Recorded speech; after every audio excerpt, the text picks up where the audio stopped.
This Jersey girl has no filter.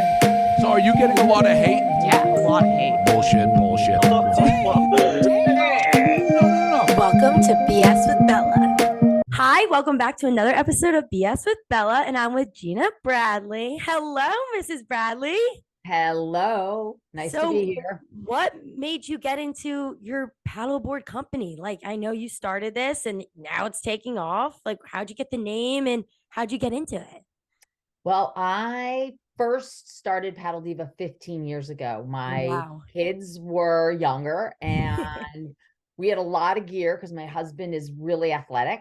And I stepped on a paddleboard and I immediately thought, oh my God, this is something that could be so great for people on vacation, or if they live here, or whatever it is that they do during the summer or wherever there's water. So I immediately came up with this idea to start a paddleboarding business. And one night out at dinner, my husband and I were talking when I came up with the idea, and he said, why do you call it Paddle Diva? The reason he said that is because I use this word freely, like diva. I used to call it diva parking. My best friend in college used to say, oh my God, we need to get diva parking, which is like the spot right in the front. The spot right in the front of the place. Right. So that when you open the door, you know, you're divas. And so I kind of use that term less for what it literally means, which is an opera singer or somebody who thinks very highly of themselves, and more for that term of somebody who's just fabulous. And that's how I came up with the name. And so what made you like get into the paddleboarding company? I know you said it kind of just came up at dinner and you guys were athletic. Did you like ever like dabble in any other entrepreneurships? Yes. Creating a company? So I am entrepreneurial in my nature. I, you know, for sure when I lived in the Caribbean for 5 years after college. So I got a BA in politics from the University of Vermont, and then quickly moved down to the Caribbean and hustled. I hustled in tourism. I was a dive instructor. Then I sold Yellow Page ads on another island. Like I kind of hustled. So I learned sort of that, what it takes. You know, I never yes, I always worked for people, but I also learned how to hustle. Meaning when you got somewhere, you weren't just like, oh, I'm going to go find a job. Where's the nearest Denny's so that I can find a job? It was more like, whoa, this island is a really cool island and it has a market where women aren't being taught scuba diving very well. And I'm a woman and I teach scuba diving. So I'm going to open the scuba diving shop's female division. And so I would go for that kind of stuff. So that was sort of my spark into entrepreneurship. College taught me a lot of amazing things. When I look back on those skills, I learned speech. I took a lot of speech classes. Were you a business major that kind of helped you with this? I was a political science major. So it's really funny. No, I took all the different elements of being in college. And I think that's what kind of poured into becoming more of a entrepreneur. So when you came up with the idea, did you start in your hometown, or you kind of just was like, always had like this idea to start like in a Caribbean island? No, for Paddle Diva, for Paddle Diva, I knew it would had to be in this hometown because again, like when I was in the Caribbean, this market is so unique because we have every summer we have our population triples, and it triples with incredibly high net worth individuals. And that particular demographic loves to be handheld. And what we do in Paddle Diva is we take them out on hour-long stand-up paddleboarding tours where they're taught how to paddleboard, and then they're also toured around and taken sort of on this voyage. That's so cool. 1 hour, because New Yorkers like to know, how long is it? How much is it? What do I get from it? So it's 1 hour long, and out here we charge upwards of $100 a session, depending on if you do a group or if you do it as a private. Yeah. And they get taught, they get comfortable, they get pictures, and then they're on their way. Nice. So, you know, that I saw in this market, and we've just been developing it every summer, making it better, finding new ways to market it, finding new ways to reach new clients, offering new products like camp, offering adventure paddle tours that are exclusively led by me. Nice. So so that's some of the sort of background. And have you ever thought about taking it out of the country? I said, you know, you've been to the Caribbean islands. Have you ever like expanded your company outside the US? We were in Rincon, Puerto Rico for about 2 years. That's so Then cool. sadly, Hurricane Maria hit Puerto Rico, and it definitely made it a bit Like an tricky. impact. Yeah, so we sort of closed up from there. And so that was like the first foray into Paddle Diva being more global. Mhm. It's a funny business in that there's so many small paddleboarding shops around that for me to kind of break into a new market, there's already businesses doing what I do. Yeah. And so what we've found and what we've really settled on is that Paddle Diva is exclusively in the Hamptons and in like Nice. and possibly this winter in Palm Beach County. It Nice. has to be in high net worth areas in order for it to be really successful. So do you have any competition in the Hamptons, or were you kind of the first one to kind of like dabble in the paddleboard? Yeah, I was the first one who started. And then it was really funny. I made it look so easy that a lot of my clients that I trained went on and thought, oh, well, I'm going to try to do paddleboarding. Oh So I had wow. a lot of competition in the first 3 years or 4 years, Mhm. Yeah. but I've shown staying power and a lot now. There's very little competition. There's really only one paddleboarding place that people come to in the Hamptons. Nice. That's me. I mean, there's some other ones, Yeah. but I'm pretty much the one that people go, oh yeah, you want to go paddleboarding, go to Paddle Diva. So yeah, it's minimal competition at this point for me, which is kind of nice. Can you share like any memorable like customer stories or feedbacks that you've gotten from people? Sure. I have had a lot of fun because I do have a nice celebrity client base. So I've had a lot of fun taking some celebrities out, and I'm not allowed to talk about all of them, Mhm. but some of the celebrities that you can see, because if you just Google it, It's like right up there. yeah, it's right up there. But I have had a lot of fun taking Bethany Frankel and Frederick when she was doing Nice. $1 listing. I was on a segment on their show where they came to Paddle Diva and they went paddling and they had some fight, some argument. It was Oh really no. funny. And then, she like pushed him off the board and, it was cute. So I would say that was one memorable moment. And then the other memorable moment, which was funny though, was Summer Share. Oh, really? Oh, yeah, Yes. they are in the Hamptons too. They're in the Hamptons too, and they came to me and they said, we want to do a full segment with you and our all the paddle, like our group's going to go paddling. And this was a business lesson for me because they said, listen, normally I get paid to do that because it's Yeah. work. They said, we're not going to pay you. We just promise we're going to have you're going to have a lot of exposure on the show. And I was like, oh, Oh, that's interesting. I was like, all right, so if I get a lot of exposure, I guess that worked. Turns out, and this is stuff, you can't really fight it once it's been done. Yeah. But it turns out they didn't really even use the segment. So it's like they kind of just like were like, yeah, we'll put you in, and then it's like, oh well, there's no Paddle Diva on the show. Yeah, well, they were paddleboarding, but it wasn't. They cut Nothing. all of the funny parts where I'm teaching them and they're falling in, and it just focused in because two of the cast members were having this big heart-to-heart moment that I guess happened on the paddleboard. So it zoomed in on that, and that's what was the whole segment was about that. So it was kind of funny. How is it like? I guess like you said, you have a lot of like celebrity client based. How is it like filming shows?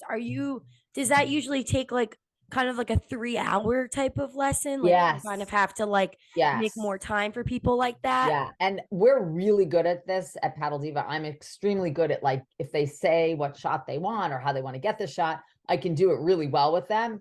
Because I get what they need. Like paddleboarding is kind of boring. You're just kind of paddling along, standing on a board. So I know how to keep them close to shore and get them to come in at the camera. And I can stand the cameraman in a certain spot and say, all right, you're going to stay there. I'm going to take them out, and so yeah, I'm pretty good at getting the footage that they want. Oh, nice. So when you first, like you said, you had starting in the Hamptons, do you have like a vision for the next 10 years you see for Paddle Diva? I see Paddle Diva expanding within the Hamptons in that we're just going to continue to grow our client base and continue to offer more services. So we're going to expand our camp a bit more because we're in this new location that is so nice. It's a marina and it's very close to the water. So you're like 2 steps, you're in the water, and it's a great atmosphere for kids. So we're going to expand into more of a kid offering. We're going to expand and be doing more kayaking because we're so close to the water. It's just so Yeah. easy to get kayaks in and out. We're going to continue doing paddleboarding. So I think I see myself expanding even more into the Hamptons and just growing in this. This is like the most, Yeah. dense population in the summer to make a lot of money. And then I Yeah. don't have to work the rest of the year. There you go. So how do you find I guess like teachers in this? Like, It's are hard. you like hiring teachers, or is this more like a family base where it's like you and the same two other people? Good question. At first, Paddle Diva was just me. And it was exhausting. And I would work 9, 10, 11, 11, 12 12, hours. 1, back to back. And then I would go home to my 2 little kitties. And so it was a lot. So what happened is I quickly hired, what I first started doing was I hired like assistants, and I was hiring lifeguards who had been sort of disillusioned working inside the town of East Hampton because they weren't making as much money Yeah. and or weren't making enough money. And I was able to offer a lot more money. So I was working with sort of these kind of hunky guys. And it was funny because I was getting all these really cute lifeguards. So for a while, I had a really Cute clientele. yeah, it was very funny. It's now since shifted, and I am now a master trainer through an association called the Academy of Surfing Instructors out of Australia. So I now Nice. like certify instructors. Okay. And it's a 3-day program, and it's really intense. But so I've moved. That was like, 10, 12 years ago that there was nobody was certifying. There was Yeah. no such thing as a certified stand-up paddle Yeah. instructor. So who I was using, as long as they were lifeguards and I taught them how to paddle, How to do it. yeah. But now I have this incredible staff. I have about 8 people who work for me. They train with me in the beginning of the season. Often I have an incredible employee retention. Everybody comes back to me. So it's Nice. lucky for me because I tend to have a lot of amazing flow with my employees coming back, working for me. When I lose one, I train another one up. I keep them for 2 or 3 summers. So it's not the Gina show anymore. In fact, it's rare you get me on the water. Normally I'm not on the water as much. I'm behind the scenes. You behind the scene work. So you started with a one-man show and it Exactly. escalated. What would Exactly. you tell yourself something that you didn't know like before getting into this industry? Like, did you wish you knew something beforehand, or did you pretty much like you're pretty happy about learning the process through it all? I think the one thing I wish I knew before I sort of jumped into this was how slow things happen, Mhm. how long it takes to get yourself to where you want to be in business. I am, a lot of people have this thought that and I think it's just what's going on now. Like, oh my God, I heard my friend, he's selling so-and-so and he's a billionaire now. Like Yeah. that, like hard work pays off, but it's hard work to get you Yep. to where you want to go. It's I wish slow, like slowly. Yeah. And I wish I had known that, because sometimes there were summers where I would really lose patience and I'd want to like I'd say, I'm not doing this next summer. It's too much. I can't do it. I can't do it. Yeah. But I'm glad that I stuck to it, because now I'm kind of in the cruise mode. Yeah, I feel like with like the travel agent, even doing my side part, like Yeah. like the clientele, it just takes time just to build your clientele. And Yep. how did you market that? Like when you started so small, were you like always on social media? I Oh mean, I my don't know. God, You said it's 15 so years ago. So funny. like, Yeah, no, I forgot. I was going to mention, after my Caribbean stint, I moved back to New York and I worked in sales and marketing. I worked in business development inside a huge branding shop called Siegel and Gale, which was owned by a giant holding house.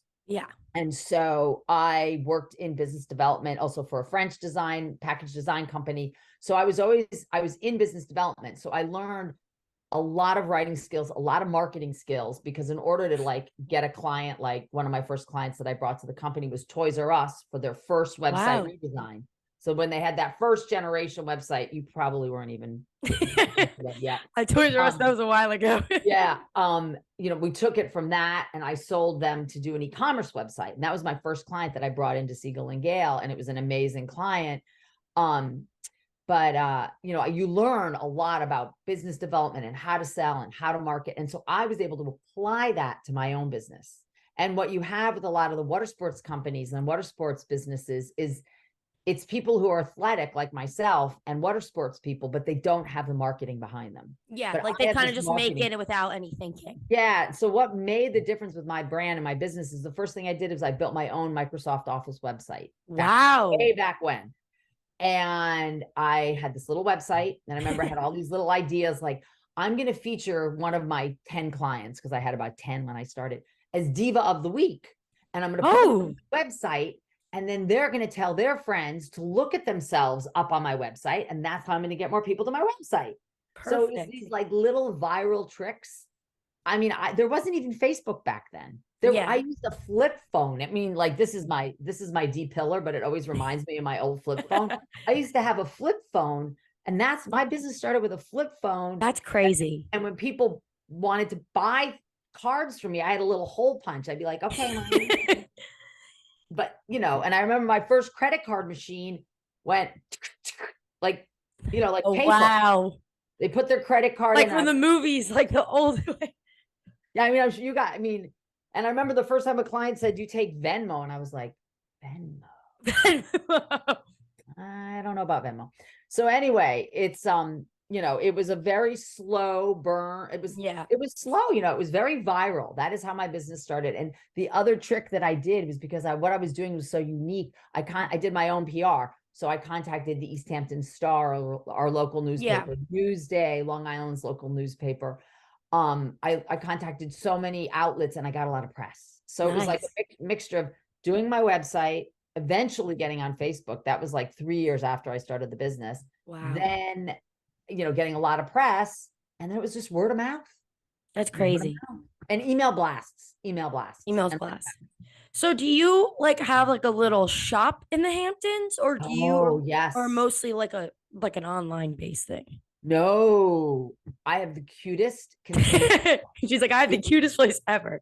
I have the cutest place ever. It's been an evolution because one of my places that I worked out of first, I was in a marina, and I had a spot inside the building, but that lease ran out. And so I found this new marina where I rented a container that's a 12-foot by 8 feet by 20-foot wide container that we built out with like doors and windows. We hang our paddles on it. People walk up to it. It's really cool. So I'll make sure I send you a picture, because that's the coolest thing about my business now is I'm also self-sufficient. Like literally I could pack up that container and ship it anywhere. That's so crazy. Who knows? I know we were talking about the expansion of Paddle Diva and where it's going. Well, who knows? Maybe I will get a wild hair and I'll create little mini Paddle Divas inside containers and start shipping them out.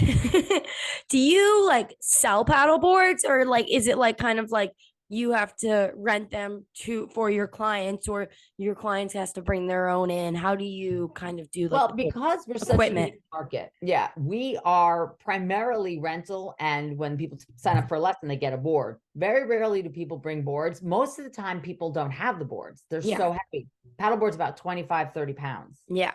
So we do sell boards, but it's not really, you make more money in service than you do in sales. So I do sell boards, but my primary rental is service. And, rental boards go for like up here, it's cheap. I'm sure in places like Florida and lower, it's not, but $50 an hour, and people are constantly coming and just renting and taking off. So you're saying for the next like vision, you would probably stay in the Hamptons. You probably wouldn't expand to anywhere else like in the state. I mean, not unless somebody's dying to have this brand and business, and there's like the right location, the right client base, more than likely. I mean, I could see franchising if somebody was dying to have this pre-formulated like plan.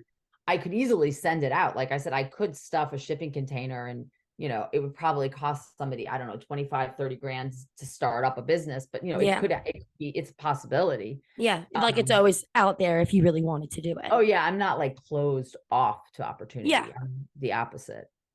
Have you ever like experienced like bumps when you were first starting like this? And what would you tell people if they want to start a business overall, not even just like in the paddleboarding, but just like starting a company? Like you said, you started so young, like what were the bumps that you had to go through, and what would your advice be to people? Never give up. Just never give up. Just keep your head down and work. When you see competition, Just work, keep pushing. It's come from a place of abundance. I always say that, like, there is no competition. I come from there's enough business for all of us. Yeah. So I don't really think of a lot of competition around me. When I had some zoning issues with our local town, Yeah. and rather than let that flatten me, I just put my head down and I worked, and I overcame the town's objections to my location and made it happen. And I also followed my passion. I'm really passionate about what I do, so I didn't want to stop bringing people to the water. Yeah. Because you So got that skill. yeah, and that belief that if you bring people to the water, it will change their perspective, for the day. I mean, there's Yeah. a saying that says, What a nice beach. Like you paddleboarding right on Hamptons beach. There's nothing wrong with exactly, that. like, and you're gonna leave feeling elevated. It's scientifically proven that being on, in, near, or under the water elevates your mood. And so I guess my one thing I would say to anybody in business development or anybody who's trying anything is just don't give up. Just look up and keep going. Like, just keep going. Keep pushing. Yeah, keep pushing. Even when it feels like it's too hard, you just got to keep going. So what type of socials do you have? Are you guys going to dabble in the TikTok kind of industry? Like, do you have someone that does your socials, or like? Yes. I manage my own Instagram and my own Instagram story, which is like my favorite thing is my Instagram story. I don't even, half the people who watch it aren't even paddleboarders. It's like, it's so funny. I don't have a lot of views, but I do have a lot. We're on TikTok, but it's not, I would not say I'm a TikTok influencer. I'm really prolific in Facebook because I was on Facebook when it first came out. So, Paddle Diva has its own channel on Facebook, and then I have my own Gina Bradley. Yeah. I think, I'm tapped out at whatever it is, 5,000. Paddle Diva is a business, so it's unlimited, like limitless how many you can have. I have a YouTube channel with a lot of videos that are up. Nice. I will tag all this below for everyone. It's really fun. Yeah. I mean, so I have a lot of stuff, and I get a lot of nice feedback from people. I mean, my feed is pretty well developed. I mean, I keep it pretty consistent. Like, I don't put pictures of my kids up on my feed. I keep it very consistent to Paddle Diva. My story is a little more personal. And what else? I have a great website. I have a great back end partner who does all my booking, called Fair Harbor. Nice. And so yeah, no, I'm definitely very involved in social media. Although the problem is for me in the winter, I'm not really paddleboarding, so it drops out. Drops down a little bit. And I have staff that help me make the funniest videos. So and then a lot of people get enjoyment. And then we start having fun doing all kinds of goofy things. You'll see if you look at my reels, you'll see that we have a lot of so I'll tag everything down below for everyone of all your information, because I'm sure there's a lot of people that vacation in the Hamptons and would love to go paddleboarding. I mean, who doesn't love a Hamptons beach? Like, yeah, no, it's so fun. It's so beautiful. It's so bucolic. That's the other issue, is it's really hard to recreate what we have here in the Hamptons. Like, for 4 years, Paddle Diva was in the Boca Raton Resort and Club down in Boca Raton. This old, historic, sprawling, like 10-acre property.